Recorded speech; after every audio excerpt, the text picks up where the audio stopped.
బంగ్లాదేశ్ 50వ వసంతం జరుపుకుంటోంది.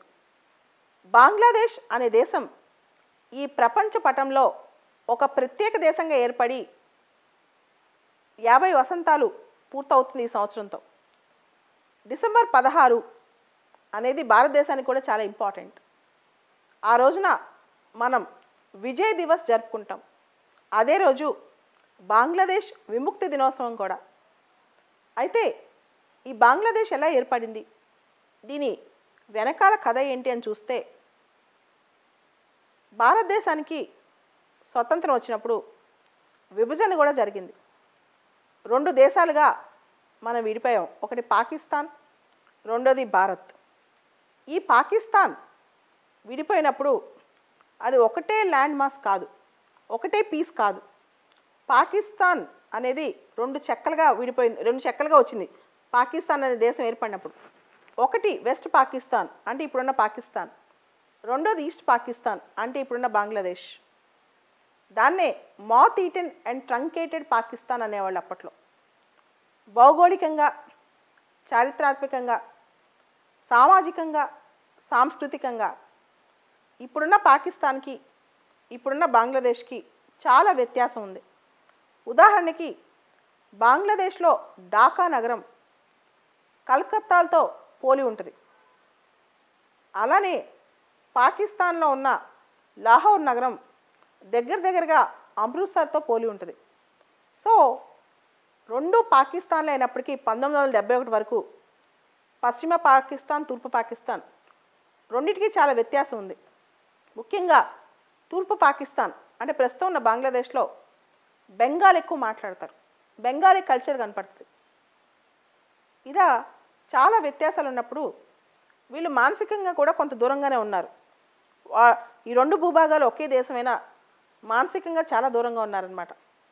ఆ పరిస్థితిలో ఇప్పుడున్న బంగ్లాదేశ్ అంటే ఈస్ట్ పాకిస్తాన్లో ప్రజల్లో మమ్మల్ని సపరేట్ దేశంగా గుర్తిస్తే బాగుంటుందనే ఒక ఆలోచన వచ్చింది. దానికి తోడు వెస్ట్ పాకిస్తాన్లో ఉన్న రాజకీయ పార్టీలు ఈస్ట్ పాకిస్తాన్లో స్వతంత్ర భావాలు ఎదగకుండా చూశాయి. ఎప్పుడైతే రెవల్యూషన్స్, ఎప్పుడైతే మూమెంట్స్ స్టార్ట్ అయ్యాయో ఆ టైంలో మార్చ్ 25, 1971 వెస్ట్ పాకిస్తాన్లో ఉన్న లెఫ్టినెంట్ జనరల్ తిక్కా ఖాన్ ఆధ్వర్యం, అంటే అప్పుడు వెస్ట్ పాకిస్తాన్ అన్న ఈస్ట్ పాకిస్తాన్ అన్న మొత్తం పాకిస్తానే, అప్పుడున్న లెఫ్టినెంట్ జనరల్ తిక్కా ఖాన్ అని ఆయన ఆధ్వర్యంలో ఈస్ట్ పాకిస్తాన్లో ఆర్మీ విధ్వంసం చేసింది. ఆ విధ్వంసంలో మానవ హక్కుల ఉల్లంఘనలు విపరీతంగా జరిగాయి. ఆ టైంలో అది భరించలేక ఈస్ట్ పాకిస్తాన్ నుంచి చాలామంది జనం అక్రమంగా భారతదేశానికి వలస వచ్చేశారు. మనందరికీ తెలుసు, మన ఈశాన్య రాష్ట్రాలకు పక్కనే బంగ్లాదేశ్ ఉంది. ఇప్పుడు ప్రస్తుతం ఇండియాకి బంగ్లాదేశ్కి, ఇండియాకు ఉన్న ల్యాండ్ బౌండరీలో పెద్ద బౌండరీ బంగ్లాదేశ్తో ఉంది, 4096 కిలోమీటర్లు. సో దీంతో ఏమైపోయిందంటే, ఎప్పుడైతే ఈస్ట్ పాకిస్తాన్లో దారుణాలు, హింసలు మొదలయ్యాయో ప్రజలు ఆకటితో కడుపు చేతబట్టుకుని డైరెక్ట్గా మన ఈశాన్య రాష్ట్రాల్లో సెటిల్ అవ్వడం మొదలెట్టారు. దీంతో భారతదేశానికి అదొక పెద్ద తలనొప్పిగా మారింది. అప్పటి మన ప్రధాని ఇందిరాగాంధీ గారు దీన్ని హ్యాండిల్ చేయాలంటే ఏ మార్గం ఉంది అని ఆలోచించారు. అయితే అప్పట్లో ఒక పుకారు ఉండేది, ఇందిరాగాంధీ గారు అక్కడున్న ఒక లీడర్కి సహకరిస్తున్నారు అని. ఆయన పేరు షేక్ ముజీబుర్ రెహమాన్. షేక్ ముజీబుర్ రెహమాన్ ఇప్పుడున్న బంగ్లాదేశ్ అంటే ఈస్ట్ పాకిస్తాన్లో ఒక ప్రముఖ లీడర్. ఆయన ముక్తి బాహిని అని చెప్పి ఒక గొరిల్లా మూమెంట్ స్టార్ట్ చేశారు బంగ్లాదేశ్ విమోచన కోసం.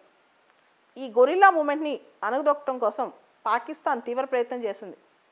ఇందిరాగాంధీ గారు ఒక సీక్రెట్గా ముక్తి బాహినికి సపోర్ట్ చేస్తున్నారని కూడా అప్పట్లో వార్తల్లో వచ్చిందంట, పాకిస్తాన్ చెప్తుంది.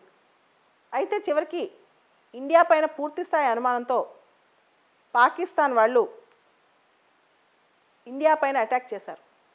మన 11 ఎయిర్ ఫీల్డ్స్ మీద పాకిస్తాన్ ఎయిర్ ఫోర్స్ వాళ్ళు ఒకటేసారి అటాక్ చేశారు. దాంతో ఇందిరాగాంధీ గారు డైరెక్ట్గా చెప్పారు, పాకిస్తాన్ మనపైన యుద్ధానికి దిగింది, మనం కూడా పోరాడాలని చెప్పి. దాంతో శామ్ మానిక్ షా గారు, మన జనరల్ ఇందిరాగాంధీ గారు ఈ యుద్ధం గురించి వాళ్ళ సలహాల సూచనతో మెయిన్గా బ్యాటిల్ ఫీల్డ్లో లీడ్ చేసిన ఆయన పేరు ఇండియా తరపున జగ్జీత్ సింగ్ అరోరా. మన త్రివిధ దళాలు ఆర్మీ, నేవీ, ఎయిర్ ఫోర్స్ 3 దళాలు కూడా యుద్ధంలో గట్టిగా పాల్గొన్నాయి. ఆ టైంలో పాకిస్తాన్ మొత్తం యుద్ధాన్ని లీడ్ చేసింది జనరల్ నియాజీ.